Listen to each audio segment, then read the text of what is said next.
हाय दोस्त, यहाँ पे ये जनरल कंपटीशन का हिस्ट्री का इम्पोर्टेंट क्वेश्चन यहाँ पे दिख रहा है आपको। इसमें से पहला है कि विश्व युद्ध, इसमें से आपको बताया जाएगा। 2 से 4 मिनट का वीडियो रहेगा, आपको बढ़िया से समझना और सीखना है, ठीक है। तो इसमें है कि प्रथम विश्व युद्ध का मुख्य कारण जो था, ऑस्ट्रिया के राजकुमार फर्डिनेंड की हत्या बोस्निया की राजधानी सेरेजोवा में हुआ था। ये मेरे के द्वारा खुद के द्वारा बनाया गया नोट्स है, ठीक है। तो यहाँ पे फिर से पढ़ना कि प्रथम विश्व युद्ध का जो मुख्य कारण था क्या था, ऑस्ट्रिया के राजकुमार फर्डिनेंड की हत्या जो था बोस्निया की राजधानी सेरेजोवा में हुआ था। किसका हत्या? फर्डिनेंड की हत्या। किसका? राजकुमार फर्डिनेंड की हत्या। मीन कैंप हिटलर का पुस्तक है। मीन कैंप किसका पुस्तक है? हिटलर का पुस्तक है। नाजीवाद का जनक हिटलर को कहा जाता, फांसीवाद का जनक मोसिलिनी को कहा जाता, इटली के थे। हिटलर यहूदियों से नफ़रत करता था, क्योंकि हिटलर को यहूदियों ने पकड़कर अपने घरों में छुपने नहीं दिया था। हिटलर की पत्नी का नाम ईवा ब्राउन था। हिटलर की पत्नी का क्या नाम था? ईवा ब्राउन। हिटलर को उनके सैनिक फ्यूहरर कहकर बुलाते थे। हिटलर को उनके सैनिक क्या कह के बुलाते थे? फ्यूहरर कह के बुलाते थे। द्वितीय विश्व युद्ध 1 सितंबर 1939 से लेकर 2 सितंबर 1945 तक चला था। प्रशांत महासागर का चौराहा हवाई द्वीप को कहते हैं। इस पर ही पर्ल हार्बर बंदरगाह था, हवाई द्वीप पर, जिसे जापान ने ध्वस्त कर दिया था। उसके जवाब में अमेरिका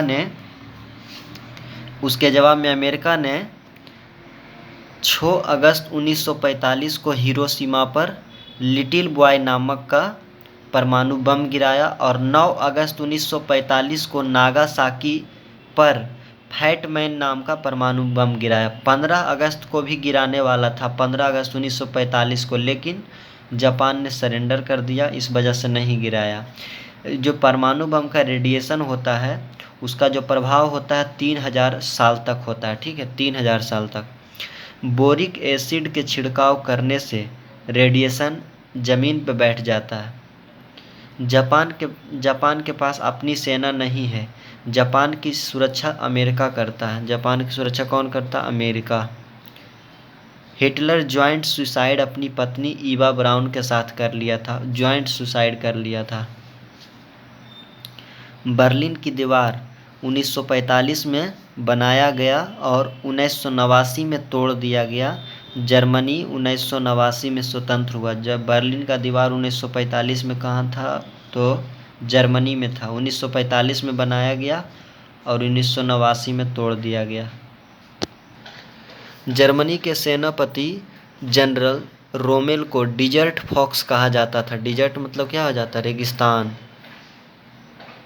लीग ऑफ नेशन का मुख्य उद्देश्य था। लीग ऑफ नेशन का मुख्य उद्देश्य क्या था? कि सेकेंड वर्ल्ड वार नहीं होने देना, द्वितीय विश्व युद्ध नहीं होने देना है। द्वितीय विश्व युद्ध के बाद शीत युद्ध स्टार्ट हो गया। शीत युद्ध का मतलब कि जब एक देश दूसरे देश पर डायरेक्ट आक्रमण नहीं करता है, वह उसके सहयोगियों पर अटैक करता है, उसे शीत युद्ध कहते हैं। अमेरिका को पहली दुनिया कहा गया, यूएसएसआर को यानी सोवियत संघ को दूसरी दुनिया कहा गया। यूएसएसआर का full form union of Soviet socialist Republican. 1991 में यूएसएसआर 15 देशों में टूट गया। उस टूटे हुए देश में सबसे बड़ा रूस है। उस टूटे हुए देश में सबसे बड़ा देश रूस है।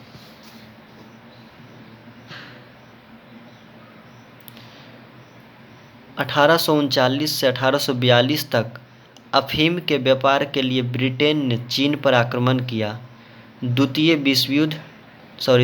अफीम युद्ध 1856 से 1860 तक हुआ, क्योंकि चीन कमज़ोर हो गया था। चीन की क्रांति। चीन का ऊपरी हिस्सा मंचूरिया कहलाता है। मंचूरिया में मंचू वंश का शासन था।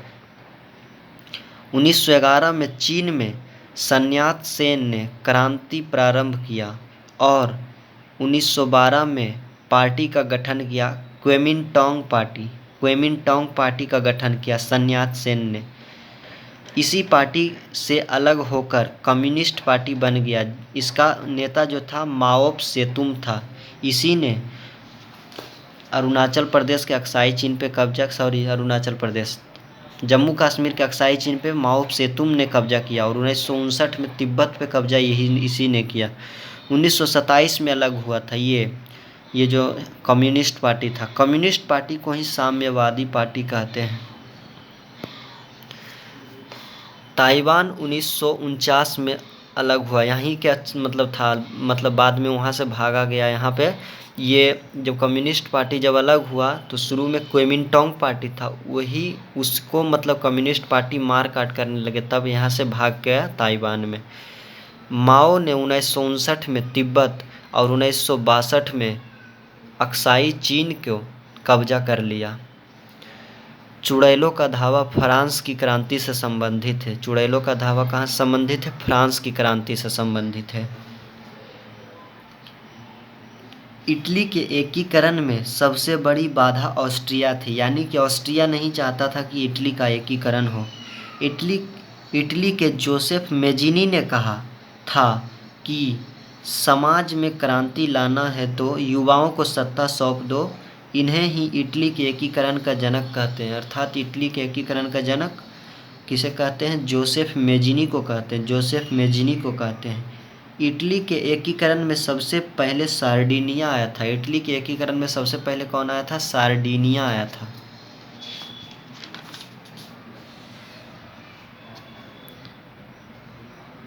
काउंट काबूर ने 1854 के क्रीमिया युद्ध में भाग ले लिया था, इसलिए ताकि देश का जो है सब व्यक्ति देश के प्रति सोचने लगे, ताकि इटली का एकीकरण हो सके।